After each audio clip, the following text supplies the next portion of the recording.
গ্রামে গ্রামে মন্দির চাই, গ্রামে গ্রামে হরিনাম সংকীর্তন চাই, গ্রামে গ্রামে মাইকে হরে কৃষ্ণ মধুর আওয়াজ ছড়িয়ে দিতে হবে, হনুমান চালিসা পাঠ করতে হবে। হ্যাঁ, এগুলো তো হবে।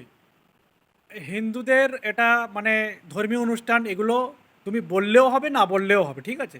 তোমার বলা কথা তুমি বলছো না।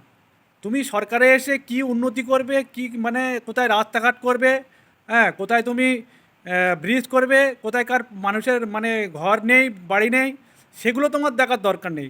এই মানে তুমি সরকারে এলে তাহলে ওই হনুমান চল্লিশে পাঠ হবে আর ওই হরিনাম হবে, এগুলো হবে, ঠিক আছে? এগুলো কি হয় না নাকি? এগুলো কি কোথাও বন্ধ হয়ে যায় তুমি সরকারে এসে করবে তারপরে? ঠিক আছে? এই বিজেপির মানে যারা বিজেপির নিয়ে নাচানাচি করো ভাই, তাদেরকে আমি বলছি, তোমরা পিছন দিকে একটু তাকাও, ঠিক আছে? শুধু সামনের দিকে ছোটাছুটি করলে হয় না দেখে। তোমরা শুধু সামনের দিকে দেখে ছুটছো, ঠিক আছে? পিছন দিকে তাকিয়ে দেখো, প্যান্ট ছিঁড়ে লোক গাঁড় মেরে চলে যাচ্ছে, ঠিক আছে?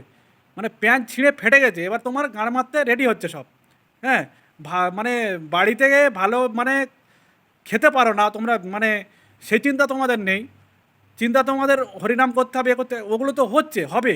ওগুলো হবে না কেন? ধর্মীয় অনুষ্ঠান প্রত্যেকটাই হবে, ঠিক আছে?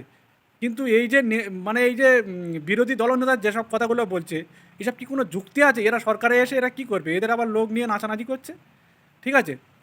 অভিষেক ব্যানার্জি সবাই চোর বলে, এই বলে, সেই বলে, কিন্তু অভিষেক ব্যানার্জি যখন স্টেজে ওঠে তখন দুটো মানুষের মানে উপকারের কথা বলে, ঠিক আছে? মানুষের পাশে থাকার কথা বলে, বা কি উন্নতি করবে না করবে সেসব নিয়ে ভাবে একটু, ঠিক আছে?